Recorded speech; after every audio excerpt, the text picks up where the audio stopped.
Hello students, आज हम हमारा नया टॉपिक स्टार्ट कर रहे हैं। नई यूनिट का टॉपिक है। हमारी जो यूनिट थी जेनेटिक्स वो ऑलरेडी कंप्लीट हो गई है। मोस्ट इम्पॉर्टेंट जो टॉपिक्स है वो हमने कंप्लीट कर लिए हैं। आई होप आपको वो समझ में आए हो।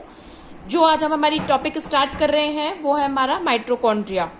माइटोकॉन्ड्रिया वैसे हम जनरली उसके बारे में पता है। माइटोकॉन्ड्रिया कहाँ है? तो माइटोकॉन्ड्रिया एक सेल ऑर्गेनल्स है। ठीक है, सेल ऑर्गेनल्स यानी कि हम बात करें सेल और सेल के अंदर जो साइटोप्लाज्म मटेरियल प्रेजेंट होता है, उस साइटोप्लाज्मिक मटेरियल में क्या प्रेजेंट है? माइटोकॉन्ड्रिया। बहुत इंपॉर्टेंट ऑर्गेनल्स है ये। जो माइटोकॉन्ड्रिया है उसको हम क्या कहते हैं? Power house. ठीक है, यानी कि जितनी भी एनर्जी रिक्वायर्ड होती है वो एनर्जी कहाँ स्टोर होती है? माइटोकॉन्ड्रिया में। इसलिए इसको हम क्या कहते हैं? कोशिका का शक्तिगृह या पावर हाउस कहते हैं। जो माइटोकॉन्ड्रिया है, जैसे कि इसका नेम है, ये 2 पार्ट से फॉर्म्ड हुआ है। एक होता है माइटो, सेकंड है कॉन्ड्रिया। माइटो का मीन्स होता है थ्रेड एंड सेकंड है कॉन्ड्रियन, जिसका मीन्स होता है ग्रेन्यूल।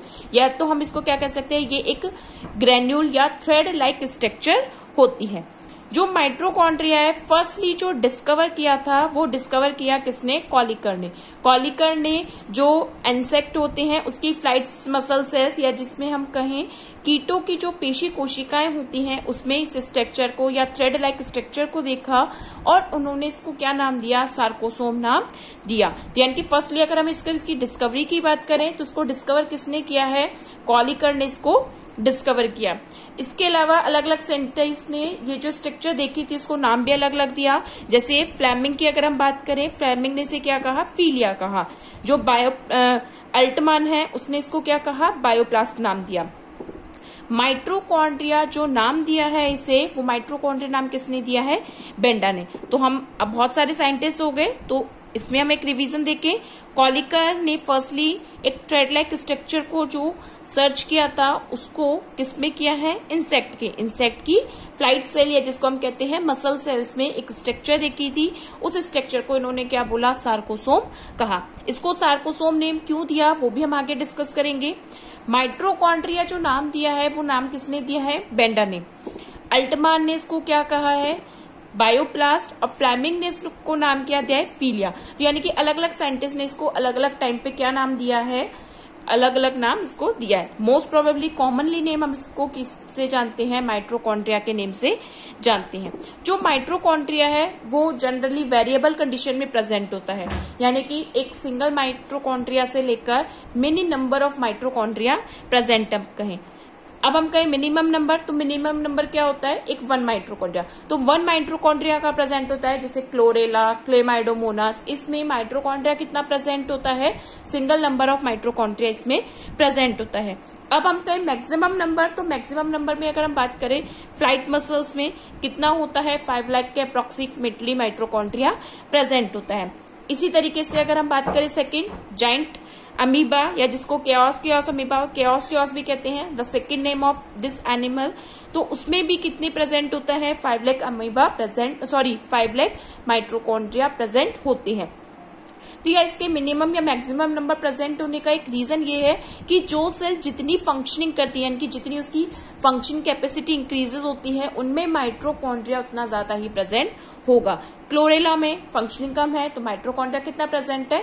1 प्रेजेंट है। इसी तरीके से हम कहें फ्लाइट मसल्स होती हैं, उनकी working process all the time चलती है, तो उसमें माइटोकॉन्ड्रिया कितने प्रेजेंट होते हैं? अप्रोक्सीमेटली 5 लाख तक माइटोकॉन्ड्रिया प्रेजेंट होते हैं। अब हम इसकी बात करें कि माइटोकॉन्ड्रिया की स्ट्रक्चर कैसी है, तो इसकी स्ट्रक्चर बहुत इंपॉर्टेंट है। जनरली हमने माइटोकॉन्ड्रिया देखा है। अगर हम माइटोकॉन्ड्रिया की स्ट्रक्चर देखते हैं तो स्ट्रक्चर के अकॉर्डिंग हमारे बहुत सारे आंसर क्लियर हो जाते हैं। तो अब हम माइटोकॉन्ड्रिया की बात करते हैं स्ट्रक्चर की। माइटोकॉन्ड्रिया एक ऐसा सेल ऑर्गेनल है जो कि कैसा है? डबल मेम्ब्रेनियस, यानी कि 2 मेम्ब्रेन इसमें प्रेजेंट होती है। तो जो आउटर मोस्ट मेम्ब्रेन होती है इसको हम क्या कहते हैं? आउटर मेम्ब्रेन, या जिसको हम कह सकते हैं बाहरी झिल्ली, यानी कि दोहरी झिल्ली से परिबद्ध कोशिकांग है। ये बात आप हमेशा ध्यान रखें कि 2 सेल ऑर्गेनल्स ऐसे हैं जिनमें ही केवल डबल मेम्ब्रेनियस स्ट्रक्चर प्रेजेंट होती है। 1 is mitochondria, second 1 is chloroplast. तो 2 ही हम कहें स्ट्रक्चर ऐसी हैं जिसमें मेम्ब्रेन कैसी होगी? डबल होगी। तो 2 मेम्ब्रेन कौन सी हो गई? Outer and inner. तो आउटर मेम्ब्रेन जो होती है उसमें प्रोटीन कितने होते हैं? लेस क्वांटिटी में प्रेजेंट होते हैं। क्योंकि आउटर मेम्ब्रेन में प्रोटीन लेस प्रेजेंट है, इसलिए वो कैसी होती है, परमेबल होती है, यानी कि परमेबल मेम्ब्रेन के थ्रू वो वर्क फंक्शन परफॉर्म करती है। जो आउटर मेम्ब्रेन है वो कैसी होगी, स्मूथ कंडीशन में होगी। जो इनर मेम्ब्रेन है, इनर मेम्ब्रेन में क्या होते हैं, कुछ फोल्डिंग्स प्रेजेंट होती हैं, तो इसलिए जो इनर मेम्ब्रेन है वो कैसी होगी, स्मूथ कंडीशंस में नहीं है। कैसी होगी, इनर मेम्ब्रेन के रफ होगी। जो इनर मेम्ब्रेन है इसमें प्रोटीन क्या होते हैं, मोर प्रोटीन्स प्रेजेंट होते हैं, इनकी प्रोटीन की जो कैपेसिटी है, हम कहें क्वांटिटी है, वो ज्यादा है, इसलिए ये कैसी होती है, सेमी परमेबल मेम्ब्रेन के लाइक वो फंक्शन परफॉर्म करती है। अब ये 2 मेम्ब्रेन्स हो गई, क्योंकि ये 2 मेम्ब्रेन है यानी कि 2 मेम्ब्रेन के बीच में स्पेस प्रेजेंट होगा, उस स्पेस को हम क्या कहते हैं, इंटर माइट्रोकॉन्ड्रियल स्पेस या पेरी माइट्रोकॉन्ड्रियल स्पेस। अब इस फ्लूइड की वजह से या हम कहें 2 स्पेस होने की वजह से, एक स्पेस कहाँ होगा, इनर मेम्ब्रेन के अंदर, और एक स्पेस कहाँ होगा, दोनों मेम्ब्रेन के बिटवीन। तो इसको हम 2 कंपार्टमेंट्स पे भी डिवाइड कर सकते हैं, यानी कि जहां इंटर माइट्रोकॉन्ड्रियल स्पेस है उसको हम क्या बोलेंगे, आउटर कंपार्टमेंट, और जो अंदर का होगा यानी कि इनर मेम्ब्रेन के अंदर वो क्या होगा, इनर कंपार्टमेंट होगा। जो इनर कंपार्टमेंट होता है उसमें क्या प्रेजेंट होता है, एक फ्लूइड लाइक स्ट्रक्चर, यहाँ पे फ्लूइड लाइक सब्सटेंस प्रेजेंट होता है, उस सब्सटेंस को हम क्या कहते हैं, मैट्रिक्स कहते हैं। ठीक है, तो हम दोबारा से इसको देखते हैं। जो माइट्रोकॉन्ड्रिया है कैसा है, डबल मेम्ब्रेन वाला ऑर्गेनल्स है। 2 मेम्ब्रेन कौन सी, एक आउटर मेम्ब्रेन होती है, एक इनर मेम्ब्रेन। ये आउटर मेम्ब्रेन है, ये इनर मेम्ब्रेन है। जो आउटर मेम्ब्रेन है उसमें प्रोटीन लेस है तो वो कैसी होगी, परमेबल। जो इनर मेम्ब्रेन है उसमें प्रोटीन ज्यादा है तो उसपे क्या होगी, सेमी या उसको सेलेक्टिव परमेबल हम कह सकते हैं। इनर मेम्ब्रेन पे क्यों फोल्डिंग प्रेजेंट होती है, उन फोल्डिंग्स को हम क्या कहते हैं, क्रिस्टा कहते हैं। दोनों मेम्ब्रेन के बीच में क्या प्रेजेंट होता है, स्पेस होता है, यानी कि एक गैप प्रेजेंट होता है, उसे हम क्या कहते हैं, पेरी माइट्रोकॉन्ड्रियल स्पेस कहते हैं। अब जो इनर मेम्ब्रेन है उसके अंदर फ्लूइड लाइक सब्सटेंस प्रेजेंट है, उसको हम क्या कहते हैं, मैट्रिक्स कहते हैं। जो मैट्रिक्स होते हैं it is rich in enzyme, यानी कि बहुत सारे एंजाइम्स इसमें प्रेजेंट होते हैं।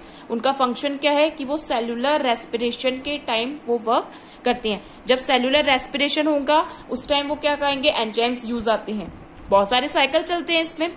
इसी तरीके से बात करें जो मैट्रिक्स होता है उसमें क्या होता है, डाइवेलेंट आयंस प्रेजेंट होते हैं, जैसे magnesium ion, manganese ion, ferrous ion. तो ये सारे जो आयंस होते हैं वो क्या करते हैं, जो एंजाइम्स हैं उनको एक्टिवेट करने का वर्क करते हैं।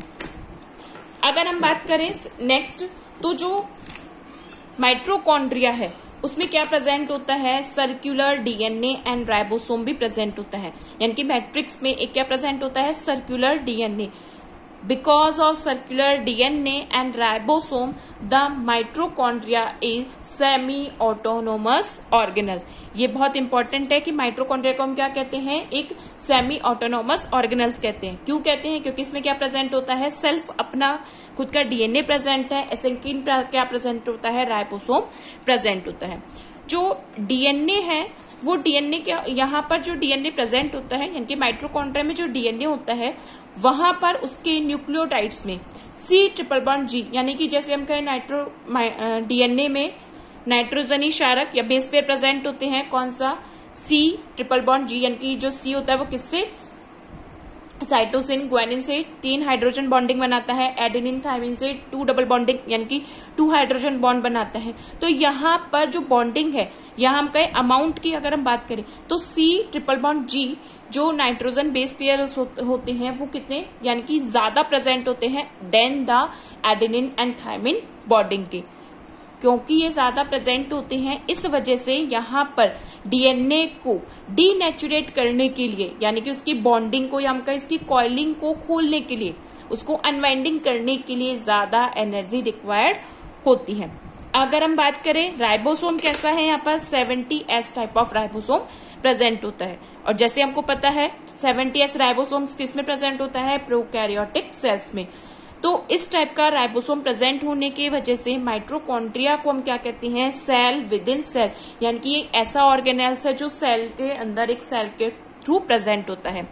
अब यहाँ पर एक इम्पॉर्टेंट चीज ये है, अगर हम जनरली बात करें माइट्रोकॉन्ड्रिया में राइबोसोम है तो माइट्रोकॉन्ड्रिया में राइबोसोम प्रेजेंट होता है 70S टाइप का।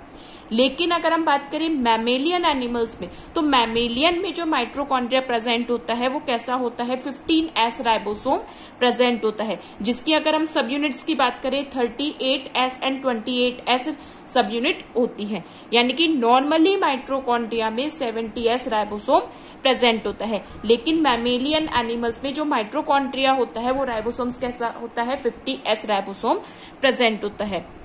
इसी तरीके से इसमें क्रिस्टी पर प्रेजेंट होते हैं ऑक्सीसोम प्रेजेंट होते हैं, जिनपे कहा होता है ऑक्सीडेशन होता है। तो ये जनरली क्या है, माइटोकॉन्ड्रिया की स्ट्रक्चर होती है। अब हम आगे जो पढ़ेंगे वो माइटोकॉन्ड्रिया की फंक्शनिंग पढ़ेंगे।